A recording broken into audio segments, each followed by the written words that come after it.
China के अंदर जब एक अंडरग्राउंड चर्च चल रही थी तो वहाँ पर एक कुछ वहाँ के कॉप्स जो थे वो वहाँ पर आए और उन्होंने सब देखा कि कोई व्यक्ति बाइबल प्रीच कर रहा है। 70-80 लोग वहाँ बैठे हुए हैं। और जब वो पुलिस वाले जो कॉप्स थे वहाँ पर आए और उन्होंने देखा कि ये सब हो रहा है, तब उन्होंने उन लोगों को कहा, हम तुम्हें एक ही शर्त पे छोड़ सकते हैं, तुम्हें एक काम करना है, अपनी बाइबल को नीचे रखो, उसके ऊपर थूको और अपना पैर उसके ऊपर रख के आगे चलो। इस तरह की सजा उन्हें मिली। सब लोग जब वहां से जा रहे थे, हर व्यक्ति बाइबल पे थूक रहा था, पैर रख रहा था और एक ही बात कह रहा था, प्रभु आप मुझे माफ करना, आप मेरा दिल जानते हैं। लेकिन जब एक छोटी सी बच्ची को भी वहां से गुजरना था, उस बच्ची ने उस बाइबल पे थूका नहीं, उस बाइबल को उठा के उसने अपनी छाती से साफ किया और उन लोगों से कहा आपको जो करना है करो। एक छोटी सी बच्ची ने, और उन्होंने उसे मार दिया। मेरे भाइयों, मेरी बहनों, याद रखना, सताव एक सच्चे विश्वासी के हिस्से में आता है। मैं नहीं कहता हूँ कि हम डिमांड करें कि खुदा हमें हम पर अलाउ करे, लेकिन जब अगर वो आ रहा है तो याद रखना एक ब्लेसिंग भी है। अब आप में से बहुतों का सवाल होगा कि पता सताव आता क्यों है, तो आज मैं आपको 2 रीजंस देना चाहता हूँ क्यों सताव आता है हम लोगों पर। पहली बात, सबसे पहले याद रखिए, अगर परमेश्वर आपके ऊपर सताव आने दे रहा है तो पहला जो रीजन है वो है कि आप में चेंजेस आए, आप में बदलाव आए। पहला रीजन जो मैंने बाइबल में फाइंड आउट किया वो ये था कि परमेश्वर चाहता है कि उनके लोगों में बदलाव आए, उसके लोग जो हैं वो मैच्योर हो और वो कंप्लीट हो। कितने लोगों ने ये पढ़ा है वचन, धन्य है वे जो परीक्षा में स्थिर रहते हैं, वे खरे निकलेंगे और जीवन का मुकुट पाएंगे। और उसके बाद लिखा गया है, धीरज को अपना पूरा काम करने दो ताकि तुम सिद्ध और अनुभवी हो जाओ। सपोज मैं आपसे एक क्वेश्चन पूछना चाहता हूँ, अगर आपके इर्द गिर्द खुदावन ने ऐसे लोग रखे हैं जो आपको टोंट करते हैं, ताने मारते हैं, जो आपको इरिटेट करते हैं, जानते हैं परमेश्वर कई बार आपकी जिंदगी में इस तरह का सताव क्यों आने देता है कि लोग आपको प्रेस करें, दबाएं।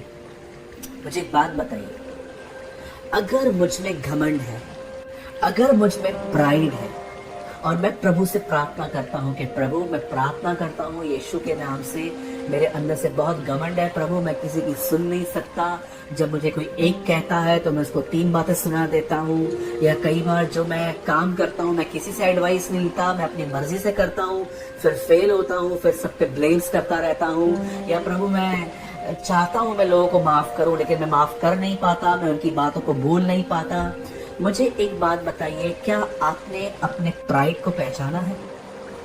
आज बहुत सारे लोगों को तो बिलीव भी नहीं होता कि उनमें प्राइड है। जब भी प्राइड के ऊपर प्रचार चलेगा ना, उन्हें लगेगा ये मेरे लिए थोड़ी ना है, मैं थोड़ी ना घमंडी हूँ। जॉइस मायर सिस्टर ने, मैंने उनकी किताब में बहुत साल पहले एक बात पढ़ी थी कि उन्होंने एक स्टॉल लगाया, उस स्टॉल पे उन्होंने सीडीज रखी बेचने के लिए और सीडी का नाम था घमंड मत करो। और उन्होंने अपनी किताब में लिखा था, वो सीडी में से कोई उस सीडी में कोई बिक्री नहीं हुई, कोई ले नहीं रहा था, क्योंकि जो भी वहां से पास हो रहा था सब सोच रहे थे मैं क्यों लूं, मुझ में घमंड थोड़ी ना है।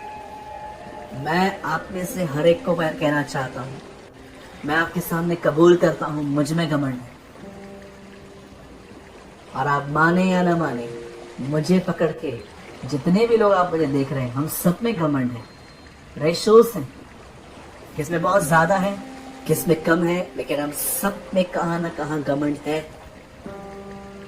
जिस व्यक्ति में घमंड होता है वो कभी किसी की डांट नहीं सुन सकता, वो किसी से एडवाइस नहीं लेता, वो आदमी कभी महसूस नहीं करता कि उसने गलती की है। अगर आप ये प्रार्थना करते हैं कि प्रभु मुझ में घमंड है, तो मुझे बताइए, क्या सिर्फ प्रार्थना करके आपका घमंड बाहर आ जाएगा? क्या सिर्फ उपवास करके आपका घमंड बाहर आ जाएगा? या आपको लगता है कि सिर्फ चर्च जाने से और बाइबल पढ़ने से आपका घमंड आ जाएगा? याद रखिए, the Bible says the Bible says गिरने से पहले घमंड ऊंचा उठने से पहले नम्रता आती है। घमंड को चूर करने का एक सबसे बेस्ट तरीका है कि खुदा हमारे जिंदगियों में ऐसे लोग रखता है जो हमें अच्छा बिहेव नहीं करते, और जब हम उनकी सुन के शांत रहते हैं, इससे आपका घमंड टूटता है और ये आपके उद्धार का कारण बनता है। मेरे भाइयों, मेरी बहनों, जरा सोचिए, नरक जाने से अच्छा है थोड़ी डांट सुन ले। आप में से कोई कह सकता है कि ये कैसा है ब्रदर, मुझे बताइए। जब यीशु ने कहा अगर व्यभिचार कर रहा है और तेरी आंख तुझे ठोकर खिला रही है तो क्या कर, उसे निकाल के फेंक दे। तेरा हाथ तुझे ठोकर खिलाता है तो उसे काट के फेंक दे। यीशु फिजिकली ये नहीं कह रहा था कि आंख निकालो, हाथ काटो। यीशु ये कह रहा था कि जब ये अंग तुम्हें नरक जाने से नरक लेके जा रहे हैं तो अच्छा है कि कट हो जाए, एटलीस्ट इन्हें मरने दो, इन्हें तकलीफ होने दो। यीशु ये नहीं कह रहा था कि आंख निकाल दो। क्या उसे नहीं पता कि अगर दाहिनी आंख निकाल दी तो मैं बाई आंख से देख सकता हूँ कुछ गलत, दाया हाथ काट दिया तो क्या मैं बाया हाथ से काम नहीं कर सकता हूँ? यीशु क्या कह रहा था कि जब व्यभिचार आ रहा है सामने तो अंधे हो जाओ। वैसे ही यीशु यहाँ पर ये समझा रहा था हमें कि जब तुम्हें लोग कुछ कहते हैं सुन लो, शांत रहो, मेरे करीब आओ। याद रखिए, लोगों को सुधारने की कोशिश न करें, उन्हें खुदा ही समझा सकता है। हमारा काम है शांत रहना और एक डिसेंट वे में लोगों से बात करना, उन्हें समझाना। पर मैं आपको बताना चाहता हूँ, कई बार परमेश्वर अगर आपको ऐसे लोगों के बीच में रखता है, चाहे वो मदर इन लॉ हो, चाहे वो फादर इन लॉ हो, चाहे वो आपका भाई हो, चाहे वो आपकी बहन हो, या आपके ऑफिस में काम करने वाले, या आपके कलीसिया के लोग ही क्यों ना हो, अगर खुदा ने आपके आसपास ऐसे लोग अलाउ किए हैं तो मैं आपको बताना चाहता हूँ, उसका एक रीजन ये है कि आपका प्राइड टूटे। और जिस दिन खुदा ने कहा कि यस अब ये ठीक हो चुका है, मैं आपको कहना चाहता हूँ खुदावंद फिर अलाउ नहीं करेगा। ट्रस्ट में। हम में से बहुत सारे लोग इस बारे में समझ नहीं पाते इस चीज को, और एक रीजन परमेश्वर अगर हम पे इस तरह के सताव को आने देता है तो उसका मुख्य कारण है कि हम में चेंजेस आए, हम में बदलाव आए। कोई भी आपके लिए रेड कारपेट इन दिनों में नहीं बिछाएगा। आप जॉब पे लेट जाओगे कई बार तो परमेश्वर, ये बातें होंगी। अब दूसरा रीजन जो मैं आपको बताना चाहता हूं, अगर परमेश्वर हम पे सताव आने दे रहा है अपराइट लाइफ जीने के बाद भी, तो उसका एक रीजन है परमेश्वर आने वाले दिनों में आपको मिनिस्ट्री देगा, वो आपको सेवकाई देगा, और वो जानता है उस सेवकाई से पहले उसे आपके जीवन में, आपके इनसाइड लाइफ में, आपके हार्ट में कुछ करना है। जब मैं ऐसे लोगों को सुनता हूं जो पुलपिट पे खड़े होकर लोगों को ताने मारते हैं, कंडेम करते हैं, उन्हें वहां से पर्सनली डांटते हैं।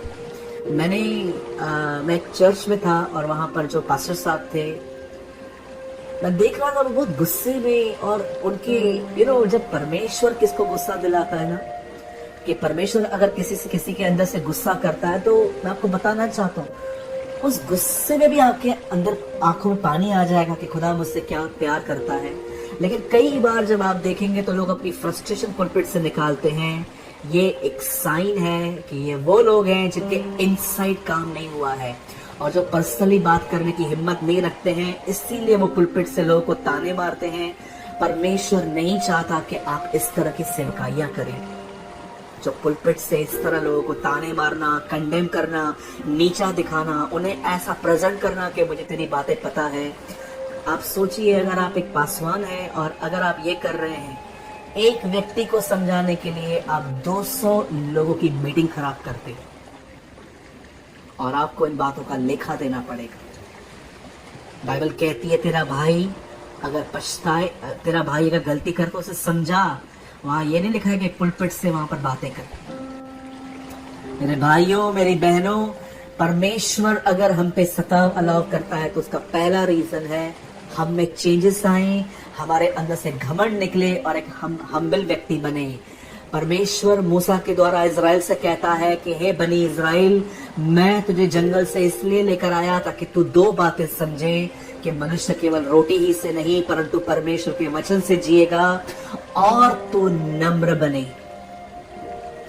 घमंड सिर्फ प्रार्थना से नहीं निकलता, घमंड तब निकलता है जब आप किसी के अंडर में आके उनके हिसाब से चलते हो।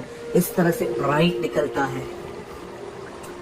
और मैं आपको आज भी कहता हूं, आप अपने जीवन में जरूर कुछ लोगों से मिलना पसंद नहीं करते हो।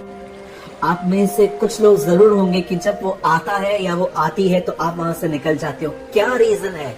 जब आप एक घमंडी व्यक्ति को पसंद नहीं करते तो याद रखिए, अगर आप घमंडी हो तो लोग आपको कैसे पसंद करेंगे?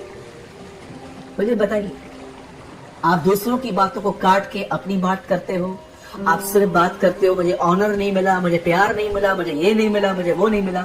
जब आप दूसरों से एक्सपेक्ट नहीं करते हो कि वो आपके साथ ऐसा बिहेव करें, तो क्या लोग आपको पसंद करेंगे इस तरह से? मेरे भाइयों, मेरी बहनों, परमेश्वर ने अगर सताव अलाउ किया है तो हमारे बदलाव के लिए किया है। इसलिए यहाँ पर लिखा है, धन्य हो तुम, ब्लेसेड हो तुम जो सताए जाते हो। आप राइचियसनेस में आ जाओगे, राइट लिविंग जियोगे आप।